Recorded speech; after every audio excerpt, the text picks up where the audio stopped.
મારું હતું કે ભાઈ બધું પૂછ્યું જ્ઞાતિ નામ ને બામને, હું કહે છે ને પાણી પીને પછી ઘર પૂછે ખાઈને, એવું ન કરાય. પછી આને પૂછ્યું કે એટલે તમે કે આ ક્યાંથી આવ્યું? કે શહેરમાં અમારા સંબંધી રહે છે ને, એને અહીંયા ગામ કોઈને પ્રસંગ હતો તો એને વધેલું હોય ને બધું ખાતા, એ બધું આપ્યું હતું. હે હા અમે તો આવું ખાધું. એટલે રસાસ્વાદની વાત આગળ આવે છે. હું આમાં જે આવતું ભેગું ભેગું લેતો જ જાઉં છું. આગળ કહે છે, પોષ્ય વર્ગનું પોષણ કર્યા વગર ક્યારેય ગ્રહસ્થએ જમવું નહીં. તમારા ઘરમાં જે વ્યક્તિ વ્યવહાર કરતી હોય ને એની જવાબદારી થાય છે.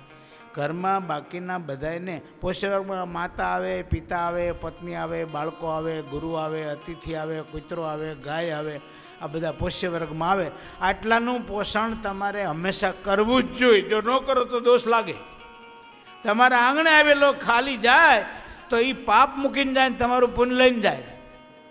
એટલે શાસ્ત્ર એમ કે યથાશક્તિ માગે નહીં, પણ તમારી શક્તિ પ્રમાણે એને સંતોષવો અને કોઈ તિરસ્કાર તો ન જ કરો. ઘણા એમ કે હવે જા સાનામાનો ધંધો કરતો સાંજે 200 રૂપિયા પાડે વસું, હા જાડો, અને વળી માગવા ભીખ માગસ.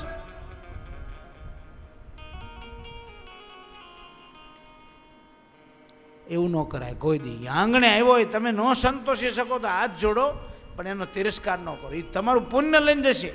આગળ કહે છે, શુક્લ પક્ષની અને કૃષ્ણ પક્ષની બધી એકાદશી કાયમ રહેવી. ભગવાનના ભક્તોએ જન્માષ્ટમી રહેવી, રામનવમી રહેવી, હરિજયંતી રહેવી, શિવરાત્રિ રહેવી. આટલા બધા વ્રતના દિવસે ફલાહાર કરવું, અનાજ ખાવું નહીં. અનાજનો નિષેધ છે આટલા દિવસે.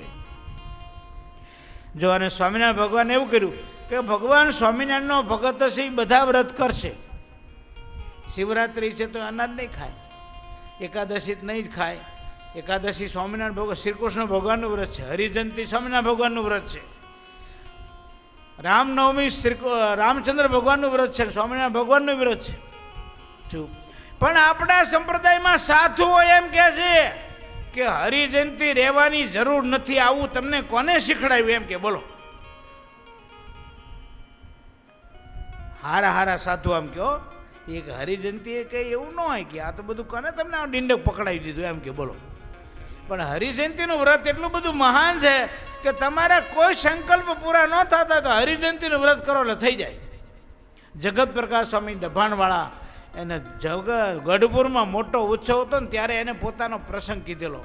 વિદેશમાં ગયેલા અને વિદેશમાં એક ગ્રહસ્થના ઘરે એમનો ઉતારો, અને એ ઘરમાં પતિ પત્ની રહે પણ એ બેયને એવી એલર્જી એકબીજાની કે એક સ્પર્શ કરે તો એકબીજાના શરીર કાળા પડી જાય. હવે એને સંતાનની તો અપેક્ષા રખાય જ નહીં.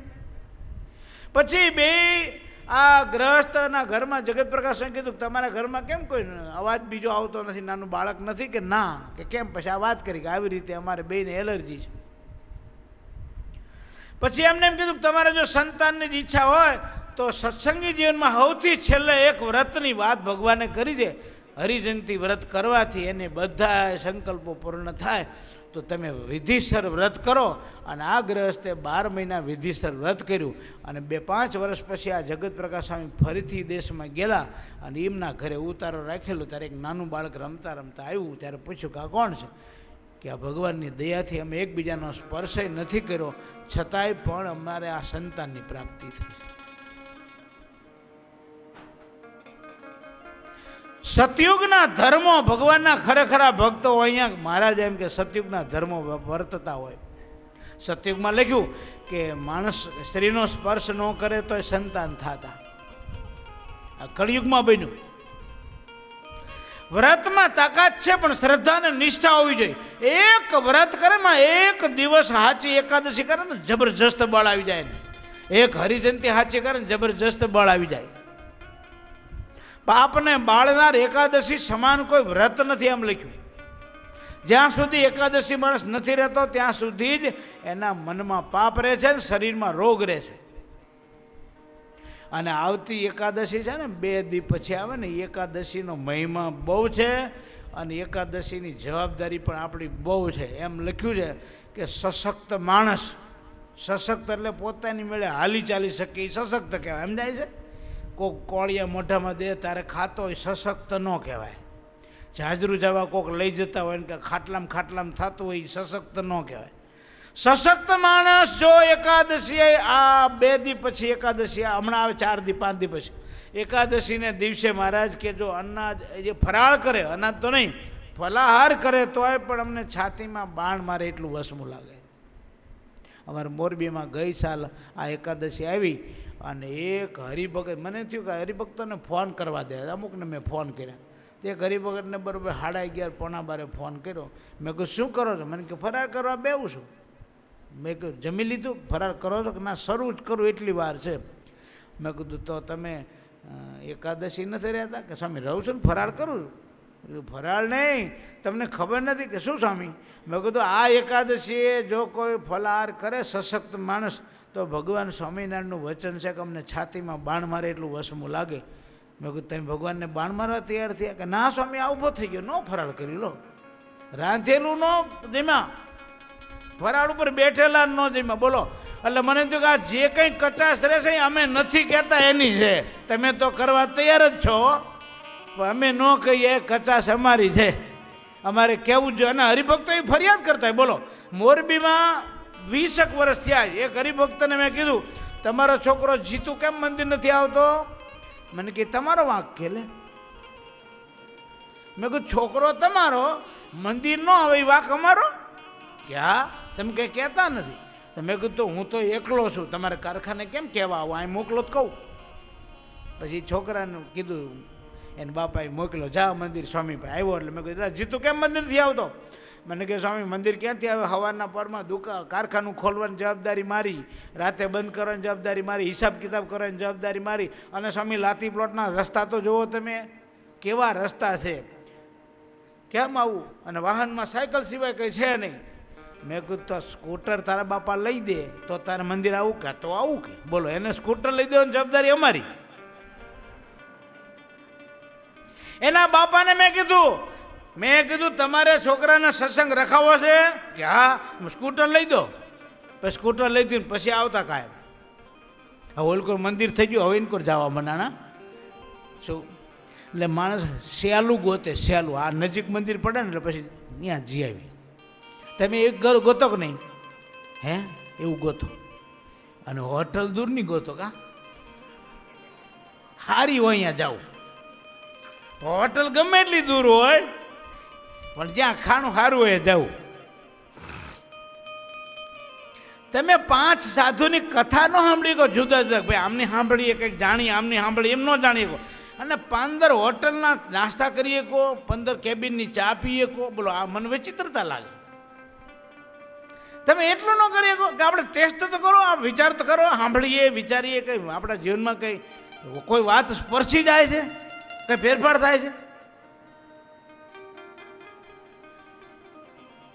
એટલે બધાએ વ્રત કરવાનો આ શાસ્ત્રનો આદેશ છે. એકાદશીનો, હરિજયંતીનો, રામનવમીનો, શિવરાત્રિનો, જન્માષ્ટમીનો.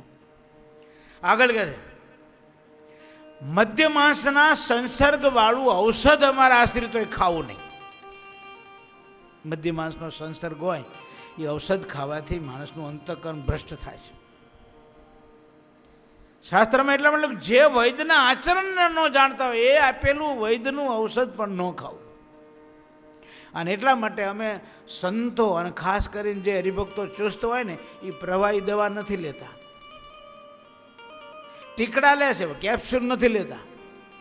શું જે હરિભગત ખરેખર છે ને બજારનું પાણી નથી પીતા, કોઈના ઘરે નથી પીતા, એના હગાવાલામાં હતી.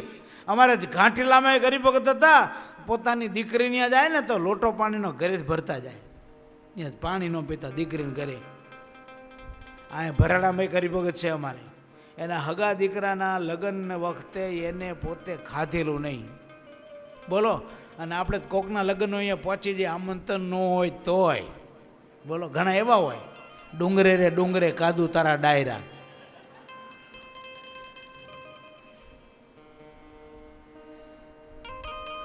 અમારે અમુક છે એવા મોરબીમાં, ગમે ત્યાં જમણવાળાને પહોંચી જ જાય, 100%ની હાજરી હોય જ. ફોન કરી તો કોકે હાશે અહીંયા. ગમે એ સંસ્થા હોય ને ગમે એ મંદિર હોય કે ગમે એ કોઈ પણ સંસ્થા હોય, કોઈ પણ જ્ઞાતિનું હોય, પહોંચી જ જાય ને.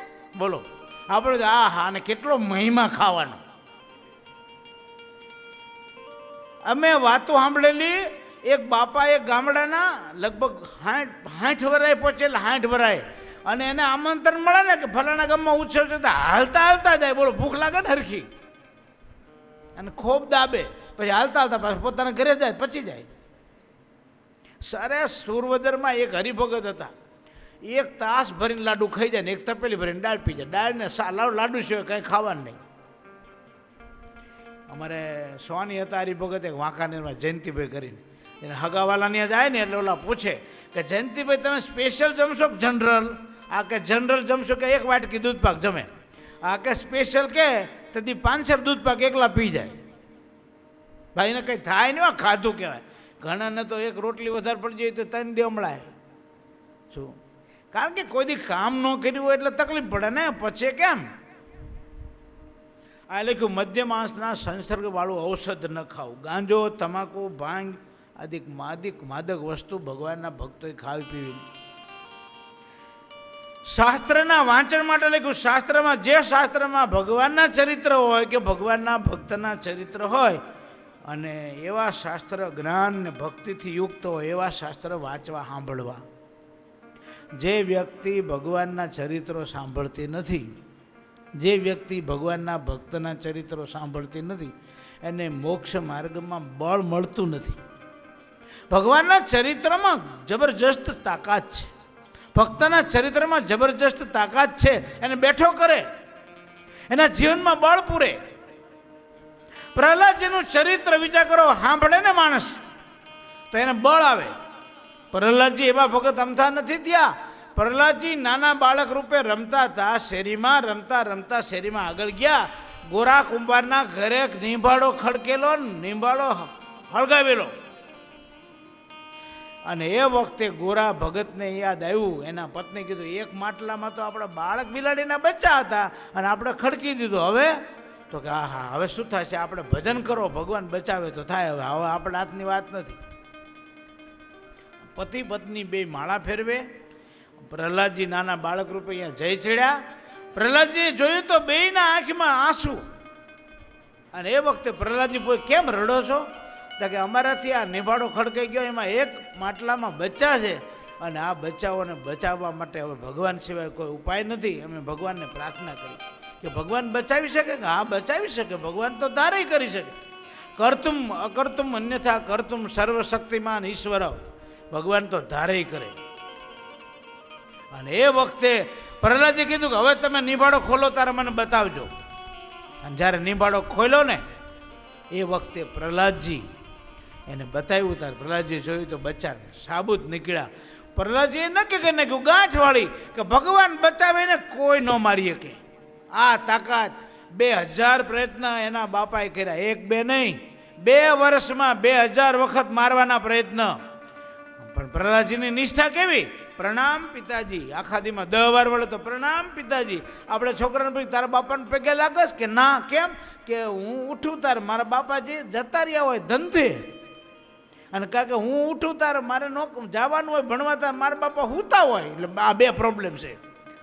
મુંબઈમાં એક હરિભગતને સંતે પૂછ્યું કે તમારા છોકરાને ક્યારેય રમાડો? હું રમાડે સ્વામી, અઠવાડિયે તો છોકરાનું મોઢું જોઉં છું. કે રવિવાર હોય તે દી, બાકી હું હૂતો જતો રહો ને આવતા હોઈ ગયો છોકરો, હું એને ક્યારે રમાડો? બોલો. એટલે આ પરિસ્થિતિ છે માણસની. બૈરા માટે છોકરા માટે સમય નથી. એક હરિભક્તે મને કીધેલું, મને કે મારા ઘરના એમ કહે છે કે તમે રાતના 10 વાગે આવો, ઠેઠ ધંધેથી આવું હાલતું છે. કે આ વાત સાચી નથી. તમે 10 વાગ્યા સુધી ધંધો મેલો નહીં, અને ઘરના પાસે તમે 5 મિનિટ બેહો નહીં, 2 મિનિટ વાત ન કરો, તો ઘરના અસંતોષ ન થાય. શાસ્ત્ર એમ કે તમે થોડોક સમય વ્યવહાર માટે આપો, થોડોક કુટુંબ માટે આપો, થોડોક સત્સંગ માટે આપો, ભજન કરો, બધું કરો. સમય તમે વિભાજન કરો.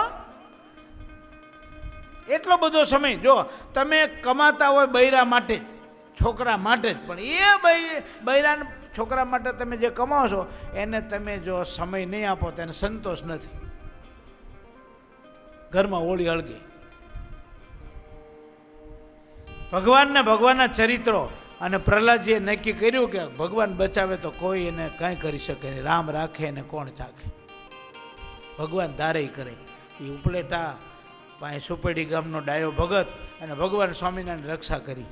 એના બાપે કૂવામાં ઊંધા માથે લટકાડ્યો, આમ છાતી સુધી પાણીમાં, અને અડધો કલાક ડૂબાડી રાખ્યો. અડધો કલાક ભગવાન સ્વામિનારાયણ એવી કૃપા કરીને એક ને એક શ્વાસ આખા શરીરમાં ઘૂંટાણા કર્યો અને અડધી કલાકનું આયુષ્ય વધી ગયું, પણ મરવા ન દીધો ભગવાને. ભગવાન ધારે કરે ને. ભગવાન કોને કહેવાય? સર્વશક્તિમાન. ભગવાનના ભક્તને શાસ્ત્રના શ્રવણથી ધર્મ, ભક્તિ અને બુદ્ધિ ત્રણેયની વૃદ્ધિ થાય છે અને શુદ્ધિ થાય છે. બુદ્ધિ ઘણી હોય પણ બુદ્ધિ બગડેલી હોય શું કરવાની? બુદ્ધિ ખરાબ હોય તો માણસનું ખરાબ કરશે, બુદ્ધિ સારી હોય તો જ સારું થવાનું. બુદ્ધિને શુદ્ધ શાસ્ત્રો દ્વારા કરવી, શાસ્ત્રના શ્રવણ દ્વારા, સત્સંગ દ્વારા. આગળ એમ યુક્તાયા નિયમે સર્વે પ્રાપ્તાયા બ્રહ્મણી સ્થિતિ